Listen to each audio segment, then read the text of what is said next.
Delhi versus Rajasthan match था दिल्ली में। और इस साल इस ग्राउंड पे बहुत ज्यादा रन बना है। इस साल इस ग्राउंड में एवरेज स्कोर है 249, मतलब और एक high scoring match. Rajasthan toss जीत के फील्डिंग चुनता है, which was a good decision. Rajasthan की प्लेइंग 11 में दो चेंजेस थे। हेटमेयर और ध्रुव जुरल अनअवेलेबल थे, तो ध्रुव जुरल की जगह शुभम दुबे आया है और हेटमेयर की जगह फेरेरा। अब दिल्ली की प्लेइंग 11 में भी दो चेंजेस थे। पृथ्वी शॉ को ड्रॉप किया गया और दूसरा चेंजर लिजार्ड विलियम्स नहीं था, उनके जगह गुलाबुद्दीन आया है और दूसरा ईशांत शर्मा। अब ओपनिंग करने आते हैं अभिषेक पोरेल और फ्रेजर मैकगर्क। पहले ओवर पे बोल्ट सिर्फ 6 रन देता है और दूसरे ओवर पे संदीप शर्मा सिर्फ 10 रन। अब तीसरा ओवर डलाता है बोल्ट, उस ओवर पे 15 रन आता है। जैसा बैकलिफ्ट फ्रेजर मैकगर्क का है, इतना हाई बैकलिफ्ट है, मैं पहले भी बोल चुका हूं। वो देखता ही है कि मैं हर बॉल पे घुमाऊंगा, जो उसका एडवांटेज भी है और डिसएडवांटेज भी है। फोर्थ ओवर डालना था आवेश खान, 28 रन्स, 28 रन्स, 4 चौका और 2 छक्का है इस ओवर पे। इससे यह पता लग गया कि आवेश खान कल के दिन 4 ओवर तो नहीं डालेगा अपना। आवेश खान कल के दिन 4 ओवर नहीं डाल सकता था अगर पहले ओवर पे 28 रन दे दिया तो। 4 ओवर के बाद 59 और उसमें से 50 रन फ्रेजर मैकगर्क का, अनबिलीवेबल। आप फिफ्थ ओवर डालना था अश्विन, एक फुल टॉस मारता है, बहुत ही लूज डिलीवरी, क्योंकि फ्रेजर मैकगर्क का बैकलिफ्ट बहुत ही हाई है। वो पहले ही सोच लेता है, बॉल से पहले, बॉल हाथ से छूटने से पहले वो बैट घुमा देता है और उधर वो फंस गया कवर पॉइंट की तरफ, इजी कैच। उस ओवर पे ज्यादा रन नहीं आता है। पावर प्ले का लास्ट ओवर डाला था संदीप शर्मा। पहले बॉल पे अभिषेक पुरोहित एक स्ट्रेट ड्राइव करता है, संदीप शर्मा का हाथ लग के नॉन स्ट्राइकर एंड पे जाके बॉल स्टंप पे लग गया और शाई होप रन आउट और एक अनलकी डिसमिसल। दोनों ही विकेट आरआर के लिए लकी विकेट्स था, दोनों ही विकेट लेना, विकेट टेकिंग बॉल तो नहीं था दोनों ही। पावर प्ले के बाद दिल्ली का स्कोर था 78 for 2, which was still a good power play. आप फोर्थ नंबर पे बैटिंग करना था अक्षर पटेल, क्योंकि पिच पे दो लेफ्ट हैंडेड बैट्समैन थे, अभिषेक पोरेल और अक्षर पटेल। और क्योंकि आवेश भी कल 4 ओवर नहीं डाल सकता था, तो संजू ने बॉल दिया रियान परख को, which was a good decision. Riyan Parag पहले ओवर पे सिर्फ 6 रन देता है। अब 8th ओवर डालना आता है चाहल और इस ओवर पे अभिषेक पोरेल एक छक्का मारता है, एक चौका मारता है, इस ओवर पे 14 रन आता है। अब 9th ओवर डाला था रियान परख, जो अपना दूसरा ओवर लेकर आया था। पहले 5 बॉल पे सिर्फ 5 रन आया था और एक शानदार ओवर जाने वाला था, लेकिन इस ओवर के लास्ट बॉल पे अक्षर छक्का मारता है। 10th ओवर लेके आता है अश्विन, पहली बॉल पे अक्षर आउट, इस ओवर पे सिर्फ 6 रन आता है। 10 ओवर के बाद दिल्ली का स्कोर होता है 115 फॉर 3। देखो रन रेट तो काफी बढ़िया था, 10 ओवर में 115 इज नॉट लेस, लेकिन विकेट बहुत ज्यादा गिर गए थे। 3 wicket was too much, because उसके बाद सिर्फ स्टब्स था और गुलबदीन नायब, और गुलबदीन नायब के डेब्यू मैच था आईपीएल में। अब मुझे संजू का कैप्टनसी समझ में नहीं आया है, क्योंकि पिच में दो लेफ्ट हैंडेड बैट्समैन था, अभिषेक पोरेल और ऋषभ पंत। मतलब रियान परख का और एक ओवर तो बनता ही बनता था, एक ऑफ स्पिनर, जब दो लेफ्ट हैंडेड बैट्समैन है, एक ऑफ स्पिनर का ओवर तो बनता ही बनता था। तो 11th ओवर रियान परख का होना चाहिए था, 12th ओवर फिर से अश्विन को होना चाहिए था, अकॉर्डिंग टू मी, क्योंकि स्पिन के खिलाफ ये लोग फंस भी रहे थे, रन ज्यादा नहीं आ रहा था, फास्ट बॉलर्स के अगेंस्ट तो वो लोग बहुत मार रहे थे। और रियान परख ने इतना गंदा बॉलिंग तो नहीं किया था, क्योंकि पहले ओवर पे सिर्फ 6 रन दिया था और दूसरे ओवर में सिर्फ लास्ट बॉल पे छक्का आया था। लेकिन संजू इधर आवेश को देता है 11th ओवर, जिसके पीछे का लॉजिक मुझे समझ में आता है, क्योंकि आवेश ने पहले ओवर पे 28 रन दिया, वो कल अपना 4 ओवर खत्म करने वाला नहीं था, शायद 2 ही करता, क्योंकि 2 ओवर एक्स्ट्रा जो आवेश करता वो 2 ओवर रियान परख ने डाल दिया, मतलब आवेश कल 2 ही ओवर करते, तो मुझे समझ में आ गया।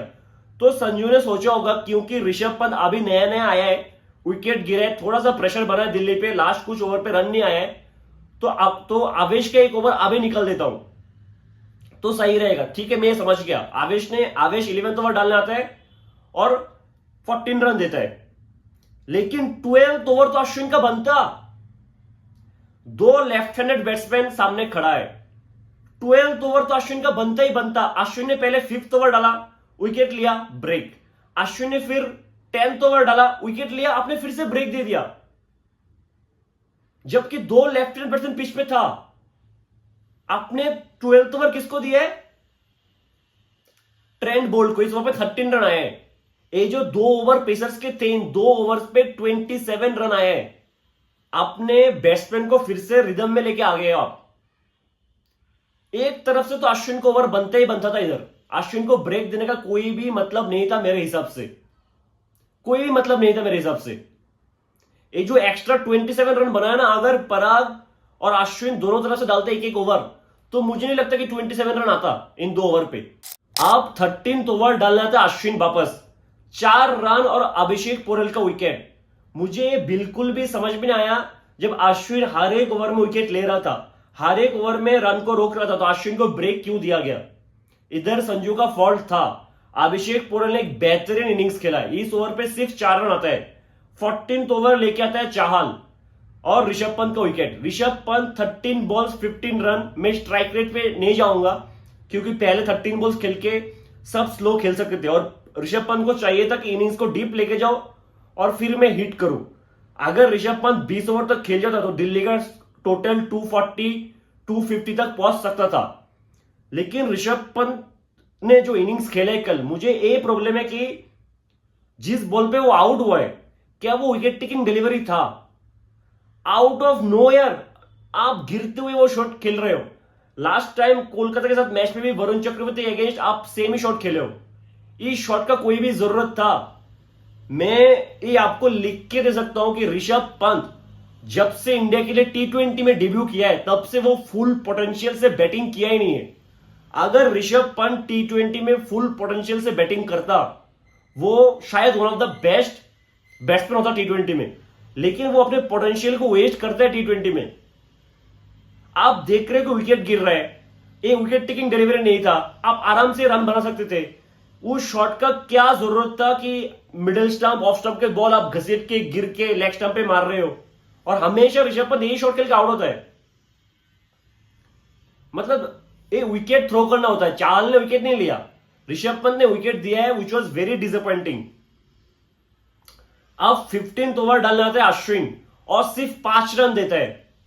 Ashwin 4 overs 24 run 3 wicket, brilliant spell. 16th over सिर्फ 8 रन और 17th ओवर पे सिर्फ 4 रन। 17th ओवर के बाद दिल्ली का स्कोर होता है 168। एक टाइम पे 10 ओवर के बाद 115 था, यानी लास्ट 7 ओवर पे सिर्फ 53 रन आया है।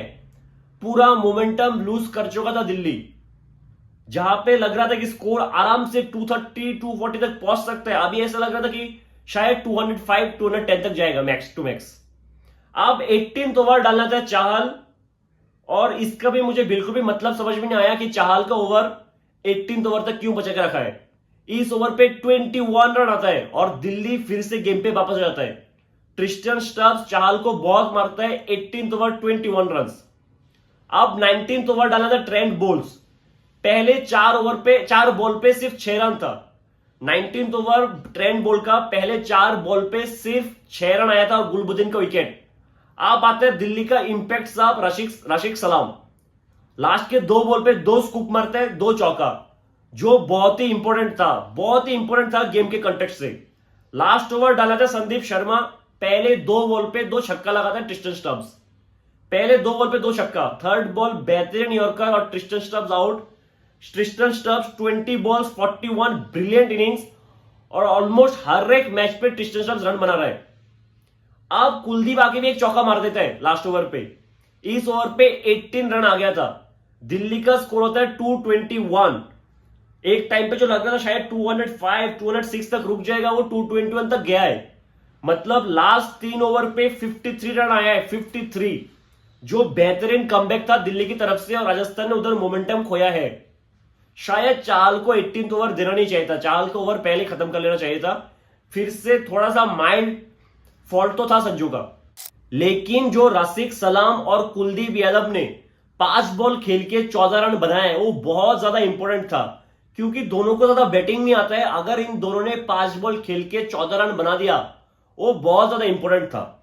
अब 221 चेस करने आते हैं बटलर और जायसवाल, और दूसरी बॉल पे जायसवाल आउट। पहले 2 ओवर पे आरआर का स्कोर होता है 9 रन और 1 विकेट। अब इधर से Sanju Samson counter attack start करता है। Third over 18 run, fourth over 15 run, fifth over डालना था मुकेश। पहली बॉल पे स्टब्स ने बटलर का एक इजी कैच छोड़ दिया। इस ओवर पे 15 रन। 6th ओवर पे अक्षर पटेल बटलर को बोल्ड कर देता है, इनसाइड एज और स्टंप पे चला गया बॉल। पावर प्ले के बाद आरआर का स्कोर होता है 68-67 for 2, which was still a good power play. मुझे ऐसा लगा कि इस मैच पे जिस टीम का स्पिनर ज्यादा अच्छा बॉलिंग करेगा वही टीम जीतेगा, क्योंकि पेसर्स तो ऐसे भी सब मार खा रहे। 10 ओवर के बाद आरआर का स्कोर होता है 93 फॉर 2। अब 11th ओवर डाला था राशिद सलाम। पहली बॉल पे रियान पराग एक छक्का मारता है, उसके बाद राशिद सलाम बैक ऑफ द हैंड एक स्लोअर डिलीवरी डालता है और रियान पराग बोल्ड बेहतरीन डिलीवरी था और राशिद सलाम के पास वेरिएशन तो बहुत अच्छा है। इधर से 30th ओवर के बाद संजू अटैक करना स्टार्ट करता है। संजू कल पूरे मैच पे क्रिस के डीप खड़ा था, बैकफुट पे खड़ा था और वेट कर रहा था स्लो बॉल्स का, क्योंकि उसको पता लग गया था कि दिल्ली के ज्यादातर बॉलर्स ऑफ कटर डाल रहे थे, स्लोअर डिलीवरी डाल रहे थे और संजू पूरे मैच पे बैकफुट पे खड़ा था, वेट कर रहा था स्लोअर डिलीवरी का और पावर जनरेट कर रहा था और मार रहा था। इतना मैच्योरिटी अगर संजू वर्ल्ड कप में दिखा दे तो इंडिया के लिए काफी अच्छा होगा। कल जो उसने किया अगर वो रेप्लिकेट कर दे वो वर्ल्ड कप में तो बेहतरीन होगा, क्योंकि कल ऐसा लग नहीं रहा था कि संजू कुछ भी गलत कर रहा है। ना वो फ्रंट फुट पे आके आंख बंद करके शॉट मारा था, कुछ भी नहीं कर रहा था, बैक फुट पे स्टेबल पोजीशन पे खड़ा था और मार रहा था। इधर से संजू ने बहुत अटैक किया है। 13th ओवर पे 18 रन, 14th ओवर पे 17 रन, 15th ओवर पे 11 रन। 15th ओवर के बाद आरआर का स्कोर होता है 159 फॉर 3। अब बस 30 बॉल्स पे 63 रन चाहिए था, 7 विकेट्स इन हैंड। आजकल तो 30 बॉल्स पे 80-90 रन भी बन जाता है। 63 रन बहुत कम है आजकल। 30 बॉल्स पे 63 बनना मतलब बहुत इजी है। आप 16th ओवर डालना थे मुकेश। संजू लॉन्ग ऑन के ऊपर से मारने का ट्राई करते हैं, एलिवेशन नहीं मिलता है और सीधा शाई होप के हाथ में। कंट्रोवर्सी तो बहुत हुआ कि आउट है कि नहीं है, क्या शाई होप का टो बाउंड्री रोप पे टच किया कि नहीं। एक जो ऊपर के एंगल से दिखाया गया ऐसा तो लग रहा है कि टो टच नहीं किया है और ना ही बाउंड्री रोप में कोई मूवमेंट था। मैं मानता हूं कि अंपायर को थोड़ा सा और टाइम लेना चाहिए था डिसीजन देने में, लेकिन जितने भी एंगल से दिखाया है उसे साफ साफ पता लगा था आउट है। चाहे आप मानो या ना मानो, लेकिन आउट तो था। और अगर आपके पास कोई कॉन्क्लूसिव एविडेंस नहीं है कि बाउंड्री रोप हिला है, टच हुआ है, तो आपको आउट देना ही पड़ेगा। लेकिन इस विकेट से मुझे कुछ प्रॉब्लम नहीं है, फिर भी आरआर को मैच जीतना चाहिए था ना। 4 ही विकेट गिरा था, अभी 6 विकेट हाथ में। शुभम दुबे अच्छे टच पे था, रोमन पावेल है, फेरेरा है। आपको मैच इधर से भी जीतना चाहिए था, लेकिन आरआर से बैटिंग ही नहीं होता। इसके बाद 17th ओवर में खलील आके शुभम दुबे को आउट कर देता है और ऋषभ पंत ने बेहतरीन कैप्टनसी किया है कि 18th ओवर कुलदीप के लिए बचा के रखा था रोमन पावेल के सामने। चाहे रोमन पावेल का विकेट ना आए इस ओवर में, लेकिन 18th ओवर में कुलदीप सिर्फ 4 रन देता है और 2 विकेट, अश्विन का विकेट लेता है और फेरेरा का विकेट। आप 2 ओवर पे 37 रन चाहिए था। 12 गेंद पे 37 भी बनता है आजकल और बहुत आराम से बनता है 37 रन 12 गेंदों पे। आप ये मत कहो कि संजू की विकेट की वजह से राजस्थान मैच हार गया। जब संजू आउट हुआ तब भी राजस्थान गेम पे था। आपके फिनिशर्स कौन से दिन के लिए अगर इधर से मैच जीता नहीं पा रहे। एसआरएच के साथ भी इजी मैच हार गया था इधर से, और कल भी सेम हुआ है।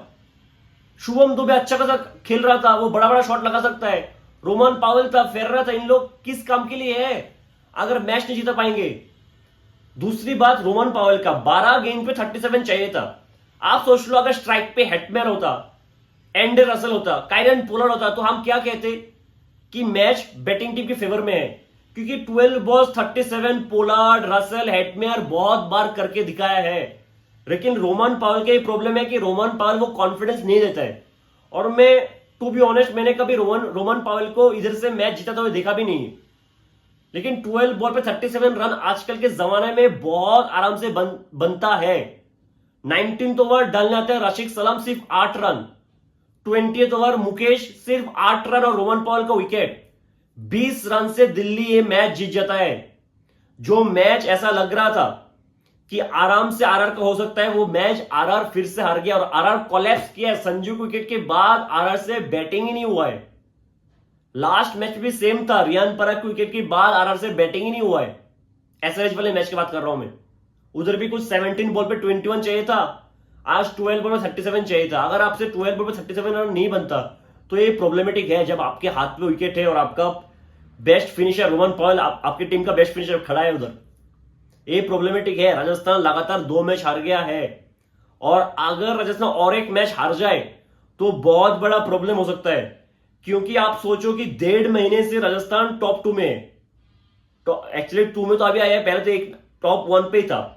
1.5 महीने से टॉप 2 में है और अगर अभी कुछ आखिर के कुछ मैचेस हार के टॉप 2 से नीचे आ जाए तो उनको एलिमिनेटर खेलना पड़ेगा। पूरा का पूरा मेहनत जो उन्होंने अच्छा परफॉर्मेंस किया है लास्ट 1.5 महीने वो पानी में चला जाएगा अगर उनको एलिमिनेटर खेलना पड़ा तो। और मुझे ऐसा स्ट्रांग फीलिंग आ रहा है कि राजस्थान आखिरी 3 मैच पे 1-2 मैच तो हारेगा ही हारेगा।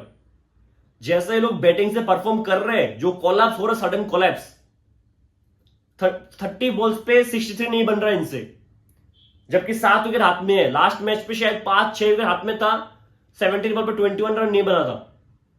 बहुत चांसेस है कि राजस्थान क्वालिफायर नहीं एलिमिनेटर खेलेगा। और ये बहुत ही फनी है क्योंकि पूरा 1.5 महीने लोग टॉप 2 में थे और अभी नीचे आने वाले हैं। खैर बहुत ही अच्छा मैच था, दिल्ली के लिए नॉकआउट मैच था। दिल्ली को भी अभी इधर से हर एक मैच जीतना है और अच्छा परफॉर्म कर रहे हैं। पहले 5 मैच से सिर्फ 1 मैच जीता दिल्ली ने और लास्ट के 7 मैच पे 5 मैच जीता है, जो बेहतरीन कमबैक है दिल्ली का। मुझे ऐसा लगता है कि शायद दिल्ली क्वालिफाई कर सकता है। आप कुछ बोल नहीं सकते, क्वालिफाई कर सकते हैं अगर रन रेट बढ़ा ले और तीनों मैच जीत जाए जैसे, और 2 मैच जीत जाए तो क्वालिफाई कर सकते हैं 16 पॉइंट में। क्योंकि एलएसजी और एसआरएच के भी कुछ भरोसा नहीं है।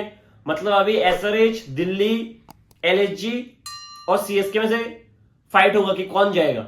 और मुझे बहुत स्ट्रांग फीलिंग आ रहा है कि आरआर टॉप 2 में शायद खत्म नहीं करेगा। मिलते हैं अगले वीडियो में, तब तक के लिए जय हिंद।